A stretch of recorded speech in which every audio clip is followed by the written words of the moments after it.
वरिष्ठ पत्रकार शशिकांत शर्मा की रिपोर्ट। उत्तर प्रदेश की राजनीति में एक बड़ा फेरबदल संभावित है। योगी के विरोध के बावजूद AK शर्मा बनाए जा सकते हैं डिप्टी सीएम।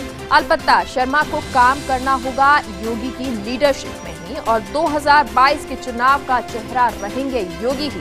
AK शर्मा के साथ ब्रजेश पाठक को भी बनाया जा सकता है डिप्टी सीएम। दोनों के नाम पर आला कमान कर रहा है गंभीरता से विचार। प्रधानमंत्री के करीबी AK शर्मा हैं यूपी विधान परिषद के सदस्य और पाठक हैं उत्तर प्रदेश में विधि मंत्री। सूत्रों के अनुसार पाठक की हो चुकी JP नड्डा से भी इस मुद्दे को लेकर बात। तो ये बड़ी खबर आपको बता रहे हैं। उत्तर प्रदेश जहां की राजनीति इस वक्त गरमाई हुई है और लगातार वहां उठा पटक की बातचीत चल रही है। इस तरह की अफवाहें भी सामने आई और न सिर्फ अफवाहें, मीटिंग्स भी हुई और उसको लेकर ये कयास भी लगाए जाने लगे कि अब हो सकता है कि चेहरा बदल दिया जाए यूपी में। और हमारे साथ वरिष्ठ पत्रकार शशिकांत जी खुद जुड़ गए हैं। शशिकांत जी, जिस तरह की आपने ये रिपोर्ट दी है जिसमें ये नजर आ रहा है कि कुछ फेरबदल हो सकते हैं, AK शर्मा को डिप्टी सीएम भी बनाया जा सकता है।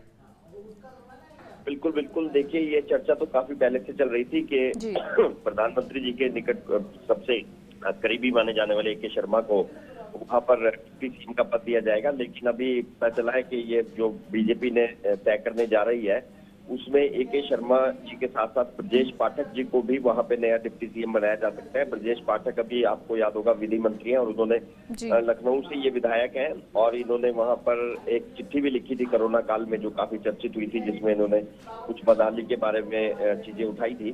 तो अभी इनके भाजपा के राष्ट्रीय अध्यक्ष नड्डा जी से भी मुलाकात हुई है और तमाम सूचनाएं यही आ रही हैं कि पार्टी ने यह जो तय किया जा रहा है यूपी के लिए, जो नया रोड मैप तय किया जा रहा है, उसमें इन दोनों की ताजपोशी डिप्टी सीएम के तौर पर करे जाने पर बिल्कुल गंभीरता से विचार चल रहा है और लगता है जल्दी इस बारे में फैसला भी हो जाएगा और इस बारे में ऐलान भी कर दिया जाएगा।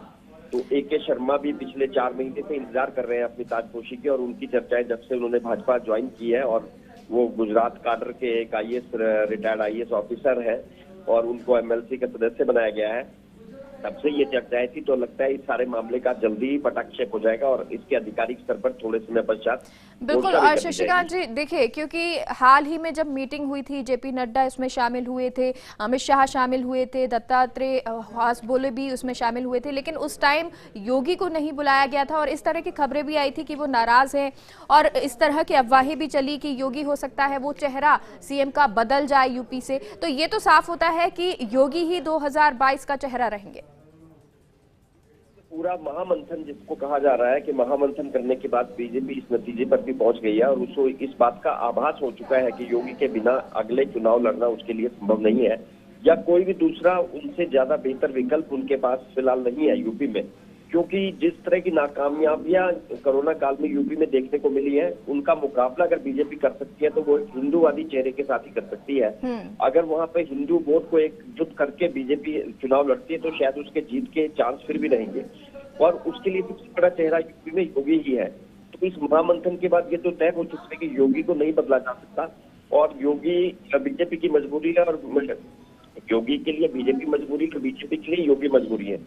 अगले चुनाव में ये दोनों साथ चलेंगे और ये तय है कि योगी को नहीं छेड़ा जाएगा, लेकिन साथ ही कुछ कॉस्मेटिक चेंज भी कह सकते हैं इस चीज को कि जिस तरह से डिप्टी सीएम बनाए जा रहे हैं और AK शर्मा जिसके माध्यम से माना जा रहा है कि प्रधानमंत्री कार्यालय का सीधा एक तरह से नियंत्रण यूपी की राजनीति पर हो जाएगा, क्योंकि वो बहुत करीबी ब्यूरोक्रेट है और कहा जाता है कि बनारस में उन्होंने कोरोना को जिस तरह से कंट्रोल किया है तो वो उनका जो एक बनारस फार्मूला की बात चल रही है, कहा जा रहा है कि मैनेजमेंट उनके हाथ में आएगा तो यूपी में एक तरह से प्रशासनिक सुधारों की दिशा में भी आगे बढ़ सकती है सरकार। और वहां के विधि मंत्री जिन्होंने हिम्मत की थी कोरोना काल में अपनी सरकार की खिलाफत करने की, उनको भी इस पद पर ताजपोशी दी जा रही है। तो एक तरह से कहा जा सकता है कि ये चेंजेस करने के बाद वो यूपी सरकार को एक तरह से नई पटरी पर नई दिशा के साथ वो आगे बढ़ाने की कोशिशें होंगी और योगी के नेतृत्व में ही होंगी। लेकिन यह जरूर है कि अगले चुनाव में भाजपा इस बात पर विचार करेगी कि योगी को मुख्यमंत्री के तौर पर प्रोजेक्ट किया जाए या एक सामूहिक नेतृत्व को लेकर चुनाव लड़ा जाए। तो ज्यादा संभावना इस बात की है कि अगला चुनाव तो योगी जी के नेतृत्व में होगा, लेकिन 2022 के बाद अगर भाजपा सत्ता में आती है तो अगले मुख्यमंत्री के तौर पर क्लियर कट रूप से उन्हें प्रोजेक्ट नहीं किया जाएगा शायद। और जी एक जी। चुनाव और लड़ा जाएगा, शशिकांत जी, चुनाव की क्या बात है। ऐसी भी संभावनाएं हैं कि उत्तर प्रदेश बीजेपी अध्यक्ष भी चेंज हो, उसमें भी परिवर्तन आए? देखिए, अभी तक जो मंथन हुआ था, जिसमें कि आपने भी बात की, जैसे दत्तात्रेय होसबोले ने जो बातचीत वहाँ पार्टी नेताओं से की, और उसके बाद जैसे कि हम बोले कि पार्टी के बीएल संतोष जी वहां पर रहे और उन्होंने सबसे चर्चा की। उसके बाद जो खबरें पुष्ट तौर पर हमारे पास आई थी, उसके अनुसार तो ये तय हुआ है कि अभी भाजपा के अध्यक्ष को नहीं बदला जाएगा। जी। और ये क्योंकि चलिए, योगी तो जी ये के तो साफ है कि अध्यक्ष नहीं बदला जाएगा, लेकिन अब हो सकता है AK शर्मा जो डिप्टी CM बन जाए। बहुत बहुत शुक्रिया शशिकांत जी पूरी जानकारी के लिए।